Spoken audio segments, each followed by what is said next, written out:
Welcome back to the iCoach podcast. I'm joined by my guest, Coach Kortlin White. Coach White, I've known for quite a while now through some multiple coaching stops. The latest here is an exciting one. You are now at Lewisville High School as the strength and conditioning coordinator, as well as the running backs coach for the football team. So, Coach White, tell us a little bit about yourself. What got you to Lewisville, and just what the plans are for the future for you. So been at Sealy as a junior high coach, started as all young coaches, started junior high, learned the foundation, great 2 years. Went to Waco County, got my first varsity job as an inside linebacker coach, learned a lot, great deal. Came back to the offensive side year 2, and then I had opportunity to go up to Hillsborough ISD and be the strength conditioning coordinator, recruiting coordinator, any title that they needed up there for 2 years, and really learned a lot. It was more of a, when it got presented to me, it's kind of just like, hey, I don't want to deal with this. I need somebody else to do it. And so me being who I am, kind of connected with, people who've been in that side and just picking people's brains. And then me and my wife, developed a workout card and kind of, put numbers together. And then we've been hit that thing running. Hillsborough had a real successful year 2 with them and got that place going. And then we got an opportunity to come out here to Nacogdoches and, took over the strength conditioning program my second year here. Started in the summer last year, got guys going, had a, up and down season in 2020. And, we stayed healthy for the most part, got into the playoffs. And, you're prepping for year 3 and, running ideas, and then you get a text message from a buddy in the Metroplex and says, hey, here's this opportunity to, you want to get back to the DFW. And you're like, yes, but, after, tons of coaches in DFW, and he's like, man, it's about, they want somebody who, they want to put guys in connections. And so listen to him. He put my number in with Coach Stu Johnson, the defensive coordinator there, talked to them for about, 5 minutes turned into 30 minutes, and then talked to Coach Michael Holder, the head football coach there, and, talked for about another 45. And then this thing became a real consideration. And, we sat down, we talked it all out, and, Coach Odell from, everybody around that area is just like, man, you're working for a great guy. And I think that's, that's true, been the truth the whole time.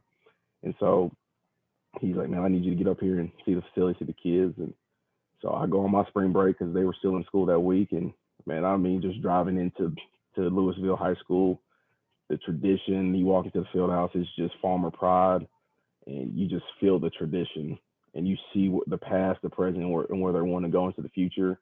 And you get around the kids, and they're just working hard in the weight room, conditioning, skill sessions. It's just, you can't ask for a better opportunity and situation to be in.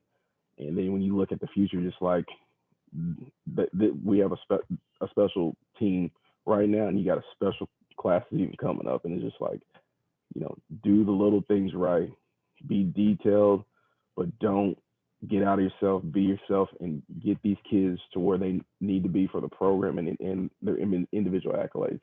And so just very excited, very blessed. Absolutely. I mean, it's an incredible opportunity. Everyone who is anyone in DFW knows about the tradition of what Lewisville has put forth. And it shows a lot in you that they've trusted you with the strength and conditioning program to get everything rolling for them. Now, I know from your past, man, that you have not only a strength and conditioning background, but you're also quite the running back. I see the UMHB on the shirt there. Tell me a little bit about the college days for you. Man, when you hear about UMHB and you think about all the tradition. And so got the opportunity. I think they came to my high school once a week, and it was like, you know what, go where you're wanted. And so I was only going to be an hour away from home. So went right up the road, and man, you talk about a program that has to raise the bar every year to stay on top and knows what that looks like. UMHB has definitely done that, obviously, with 17 years of winning the ASC conference and playing 3 rounds minimum deep every year, and now won 2 national titles in the last 5 years. And it's like, people are like, why, how, and you call it to protect the code. You know, you come into that situation, you understand the job is do your job. You don't need to try to do anything else but do what you've been asked to do, and everything else takes care of itself. And I think being in that program and understanding what it means to get those rings, to look up and walk out, with 45 plus wins in your career, you just can't put a price on taking any shortcuts. And I think that's a big thing that a lot of us that got into this coaching profession still use to this day, is that if we want to get to where we want to be, we have to sacrifice the things that other people are not willing to do. And that's telling your athletes every day, when those feet hit the ground, when you get out of bed, let's go. Don't say, I'm feeling, I'm tired. The competition is not gonna feel sorry for you. If they can jump on you and hang 100 on you, they will. But you can't let that happen. So every day you have to know your purpose, know your why, and come do your job. No doubt, no doubt. I think that is one thing that I've noticed. I was in the same conference in my college, Austin College, with UMHB, and all the people who've entered the coaching profession from Mary Hardin Baylor seem to have that same mindset, and they make fantastic high school coaches because they mold the minds of young men to be the very best that they can possibly be. And we see that in you, Coach White. We see that in everything that you've done here in the past. Now, I guess I kind of want to switch gears now and kind of lead to the strength and conditioning side, because not every football coach is really geared up for strength and conditioning. What made that an interest for you, and what are you going to do at Lewisville to run with the current knowledge that you have now? I think the challenge, there's a new challenge every day. There's something that the D linemen, the O linemen have to go win in the weight room. There's something that the skill guys got to go win in conditioning. And there's something that you have to bring to the table every day. You have to be a guy that brings the energy, brings the juice, as people call it, because you're only going to go as far as who's running your weight room. And I was told this when I was with Coach Snell at Waco Conley: a quiet gym is a losing gym, and you can apply those same principles in the weight room. I'm not saying you got to be the guy that's acting, jumping off the walls, but when we're getting our sets in, our reps in, you got to bring it. And when you rack the weights, we're not getting on our knees. You got to go help your next teammate. You got to go spot the next team. You got to go high five somebody, dap somebody up. You got to keep that energy, because on Friday nights when we're asking you, it's 4th and goal, or we got to go put a drive together, we're gonna fall back on those little things that have got us to that place. And we can't resort to we just didn't have today. No, we got to have it every day, because as you know, in the state of Texas, everybody is wanting to do what? Play in December. You want to be that last team playing in the star that everybody's coming to see, watch on TV. And so with coming to Lewisville, and the traditions there, things are kind of more set than where I've been. It's coming in and saying and doing the things that takes us to the next level, takes us to that next step, that gets us over the hump of the second, the third rounds, that gets back to the days when they were rolling people in the 90s, and that's just being detailed and, leaning on your coaches, because a lot of people think, when you hear strength and conditioning, oh, you're going to do it all. Yeah, I'm going to do the grunt work, but there's coaches that have been there 3-4 years, and, asking them where have they been in the past, and blending in your ideas and their ideas, because there's a million different ways to skin a cat. Okay. And I'm a big guy and a big believer in that. It's a collaborative effort. Everybody's got to have input, because there's some things that people have done really great other places that are maybe better than what I've done. But it's everybody has a hand in the strength conditioning. But it's my job to come in here and bring the juice and get the guys going every day in the weight room, and understanding that you got a set of 4 right here at 85%.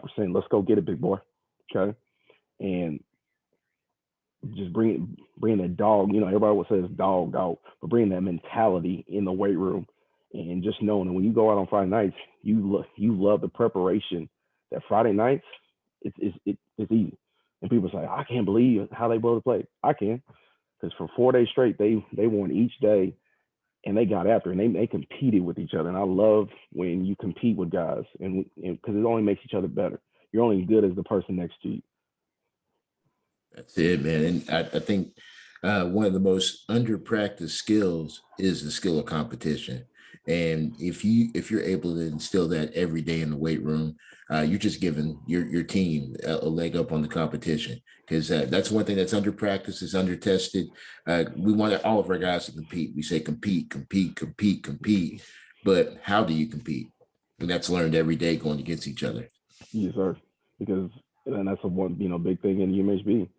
You're going against an All American or all conference selection guy, and he's yeah you're going at it, but you're making each other better, and that's why it was so. When people would say, well, it's over by halftime, because our practices from Tuesday through Thursday were so gruesome that people don't understand that guys are like, we got to play on Saturday, and he got to the game on Saturday, and it's like,